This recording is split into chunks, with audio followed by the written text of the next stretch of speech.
आपण आता आहोत मुंबई जवळच्या अरबी समुद्रामध्ये आणि मी आता जिथे उभा आहे ती आहे भारताची सर्वाधिक शक्तिशाली बलशाली विमानवाहू युद्धनौका INS विक्रमादित्य।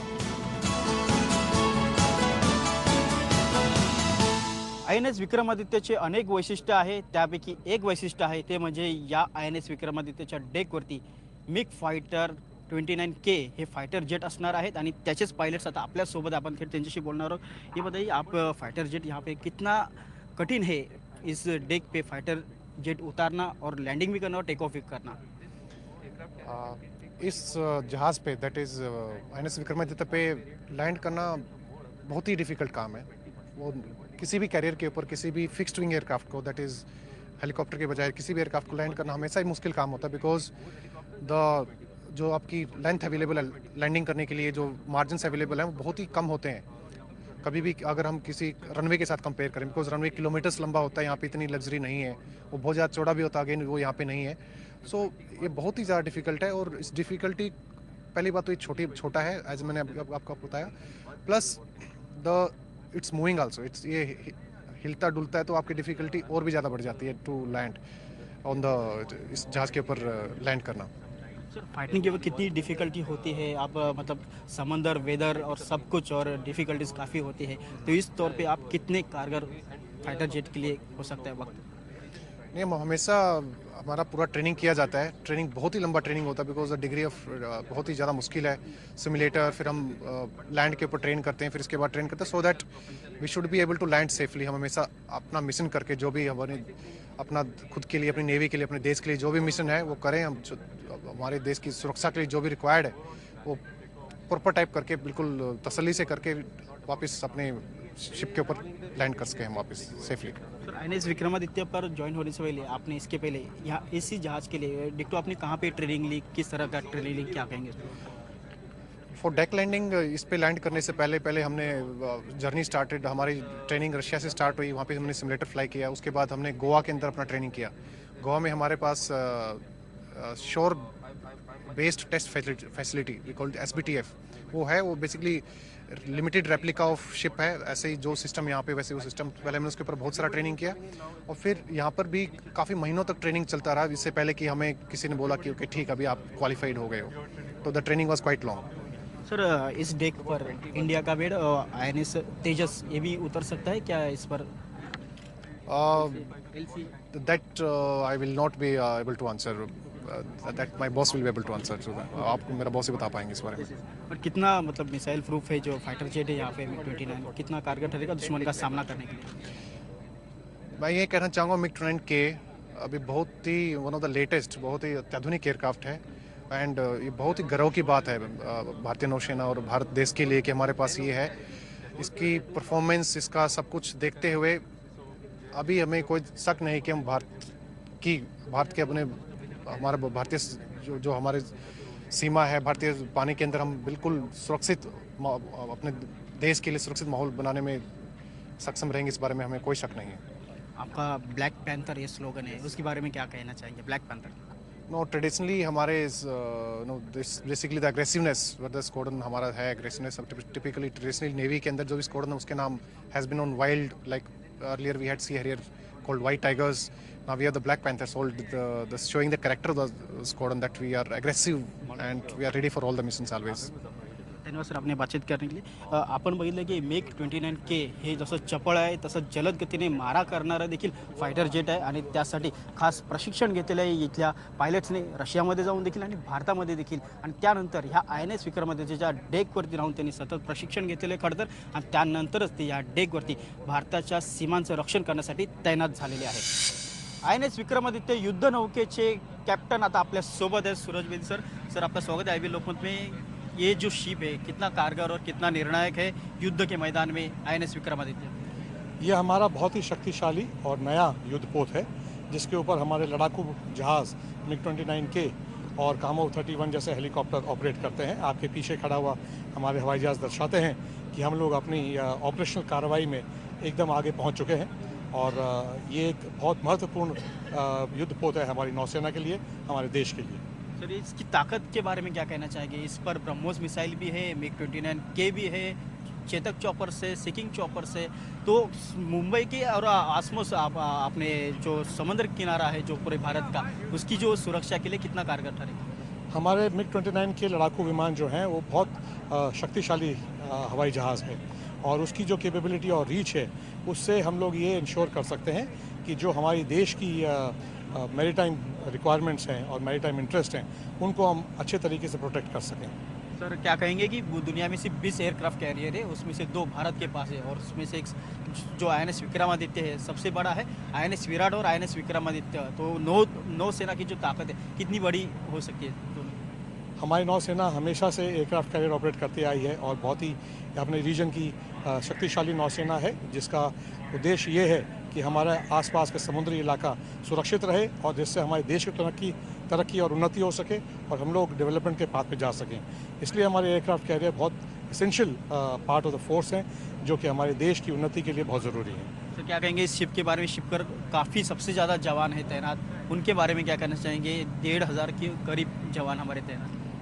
भारतवर्ष के और भारतीय नौसेना के सबसे उत्कृष्ट जवान हमारे जहाज़ के ऊपर सेवा करते हैं और हमारे सारे जवान हमेशा तैयार हैं अपने देश के लिए अपनी जान देने के लिए और बहुत ही जोश और बहुत ही लगन है हमारे जवानों में अपने देश की सेवा करने के लिए। सर अभी जो हमारे यहाँ जो INS विक्रमादित्य है उस पर अभी क्या ज़रूरत है अत्याधुनिक यंत्रणा यहाँ पर लाने के लिए जिससे और काफ़ी मजबूत हो सके? हमारे पास जो हमारे को ऑपरेशन के लिए इक्विपमेंट चाहिए हमारे पास पूरा है। हमारी नौसेना ने उसका पूरा प्लानिंग किया है और हमारे पास में सब कुछ है जो हमारे को अपने ऑपरेशंस के लिए चाहिए। धन्यवाद सर, आपने IBN लोकसभेत बातचीत केली. आपण बघितलं आहे की INS विक्रमादित्य पूर्ण सोयी सुविधांनी युक्त आहे आणि सज्ज आहे कुठल्याही युद्धाला सामोरे जाण्यासाठी. Video journalist Ramesh Bhatt, Uday Jadhav, IBN Lokmat, Mumbai.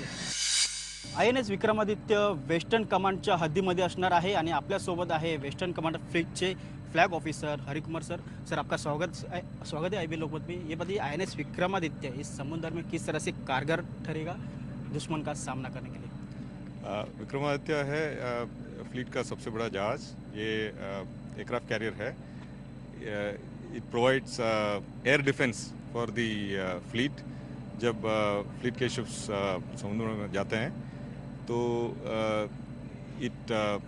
it has got fighter aircraft on board, MiG-29K. It has got Kamo 28 helicopters, Kamo 31 helicopters. So first we maintain surveillance of the airspace using the ship's radars for the fleet, as well as it has got capability of carrying out attack on ships or even land targets. Sir इस तरह का ship जो Asia में पहली बार है और वो भारत के पास है, कितनी ताकत बढ़ जाती है इंडियन नेवी की और दुश्मन का सामना करते वक्त इस जहाज़ का कितना फ़ायदा होगा इंडियन नेवी को? इंडियन नेवी के पास एयरक्राफ्ट कैरियर काफ़ी सालों से है. वी बीन हैविंग और पहले वी हैड विक्रांत. उसके बाद कुछ टाइम के लिए we had both Vikrant and Viraat. फिर अभी विराट था and now we both have Virat as well as Vikramaditya, and but Vikramaditya is one complete generation ahead of Virat. It's a completely new ship, but today it has got tremendous capability and the aircraft is also very very powerful, MiG-29K. So I think it is a very contemporary carrier with contemporary aircraft. So navy की जो requirement है क्या वो INS Vikramaditya पूरी तरह से पूरी करती है? Yeah, it meets all the requirements as of now. The carrier is still in the stage of operationalization. Pilots का training हो रहा है. अपने pilots have started landing, taking off, and doing operational missions from the ship.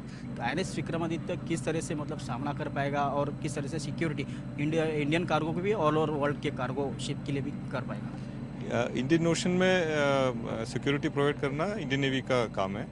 So our ships have been doing patrolling in Gulf of Aden for many years. Since 2008, we have been having one ship constantly there doing anti-piracy operations. So therefore, carriers never operate alone. They operate as a cohesive group with the other ships of the fleet. So mutually, वो strength देते हैं. Thank you sir, आपने IBN लोकांशी बातचीत की. आपण बघितलं की वेस्टर्न कमांड फ्लीट्सच्या अंतर्गत ही INS विक्रमादित्य ही युद्धनौका कार्यरत असणार आहे आणि सर्वाधिक धोका आणि सर्वाधिक सुरक्षेची जबाबदारी ही याच भागामध्ये आहे.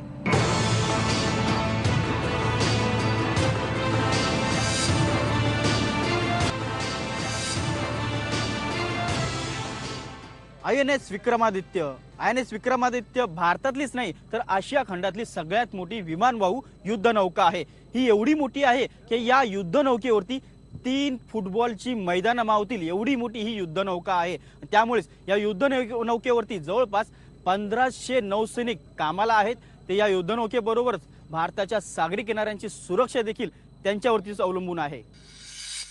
मरीन पुलिस जैसे आपको पता था कि 26/11 तक तो पुलिस का काम पानी में बिल्कुल नहीं था।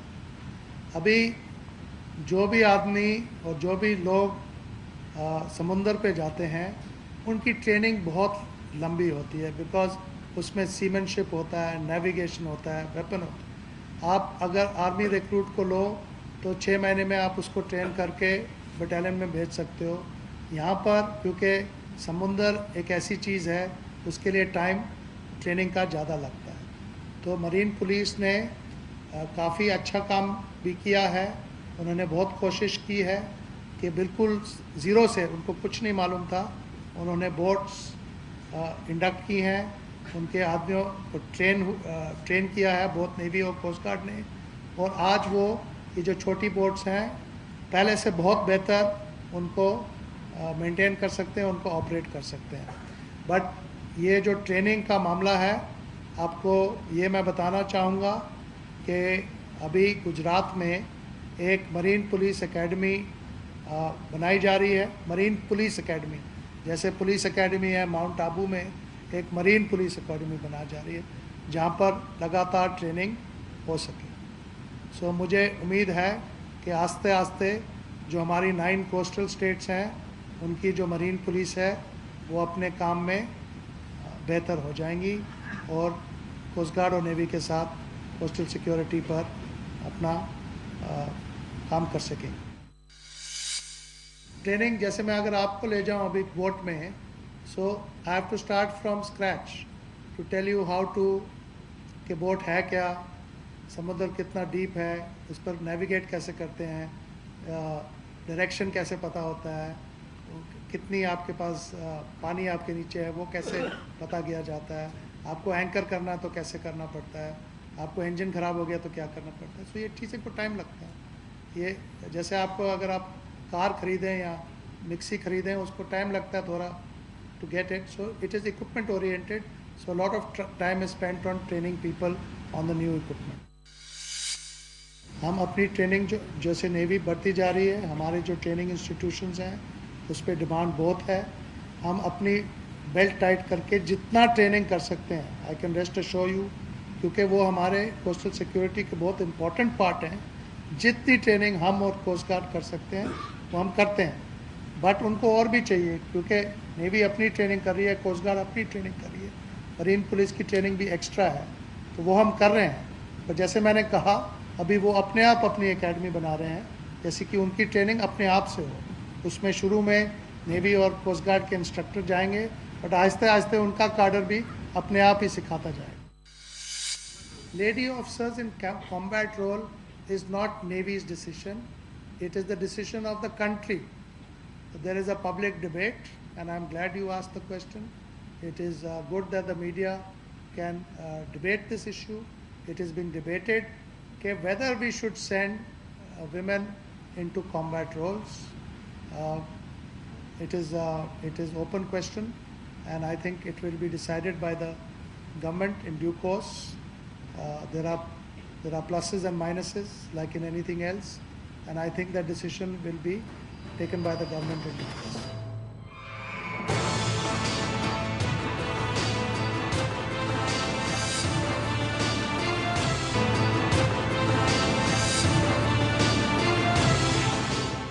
INS विक्रमादित्य या विमानवाहू युद्धनौकेची अनेक वैशिष्ट्य आहेत, त्यापैकी काही वैशिष्ट्य आता आपण बघणार आहोत। आपण इथे खाली बघत असाल ही केबल आहे, ही नुसती साधी केबल नाही आहे, ती ही अरेस्ट केबल आहे। इथे जे फायटर जेट्स उतरतात, आपण समोरून बघत असाल की हा रनवे आहे आणि या रनवेच्या समोरून जेव्हा फायटर जेट इथे लँडिंग होत असतं, तर लँडिंग केल्यानंतर ह्या रनवेची जागा फार कमी आहे, त्यामुळे इथे अरेस्ट केबल आहे। ही केबल जेव्हा वरती येते त्यावेळेला जो फायटर प्लेन आहे त्याच्या मागे एक हुक असतो मोठा, त्या हुकला ही केबल अडकली जाते आणि त्यामुळे फायटर प्लेन हे जागेवरती थांबवलं जातं इमर्जन्सी लेवलवरती। आणि अशाच प्रकारची जी कसरत आहे ती युद्धाच्या वेळेला देखील करावी लागते। हेच INS INS विक्रमादित्यचं खूप मोठं वैशिष्ट्य आहे, जे आपल्याला जे खास करून अमेरिकन किंवा युरोपियन युद्धनौका आहेत तिकडे आपल्याला पाहायला मिळतात. तशा या प्रकारच्या युद्धनौकेवरती असलेली जी अत्याधुनिक सोयीसुविधा आहे तशाच सोयीसुविधा आपल्याला या विमानवाहू युद्धनौकेवरती देखील पाहायला मिळत आहेत. आणि सगळ्यात मोठं या INS विक्रमादित्यचं वैशिष्ट्य हे आहे की या युद्धनौकेवरती ब्रह्मोस मिसाईल देखील तैनात आहेत आणि त्यामुळे साहजिकच शत्रूच्या छातीत धडकी भरते ती याच मिसाईल्समुळे. कंधों से मिलते हैं कंधे कदमों से कदम मिलते हैं हम चलते हैं जब ऐसे तो दिल दुश्मन के हिलते हैं अब तो हमें आगे बढ़ते हैं रहना अब तो हमें साथी है बस इतना ही कहना अब तो हमें आगे बढ़ते हैं रहना अब तो हमें साथी है बस इतना ही कहना अब जो भी हो शोला बन के पत्थर है पिघलाना अब जो भी हो बादल बन के पर्वत पर है छाना कदमों से मिलते हैं कंधे कदमों से कदम मिलते हैं हम चलते हैं जब ऐसे तो दिल दुश्मन के हिलते हैं कंधों से मिलते हैं कंधे कदमों से कदम मिलते हैं हम चलते हैं जब ऐसे तो दिल दुश्मन के हिलते हैं निकले हैं मैदान में हम जहाँ हथेली पर लेकर अब देखो जब लेंगे हम जाके अपनी मंजिल पर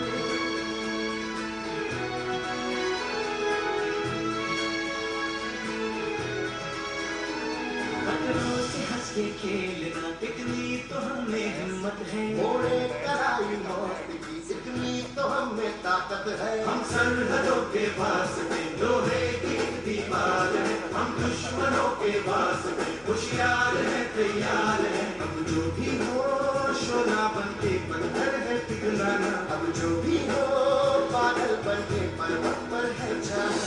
INS विक्रांत, त्यानंतर INS विराट आणि आता INS विक्रमादित्य. भारताच्या सर्व विमानवाहू युद्धनौकांची नावं हे व्ही वरनं सुरू होतात.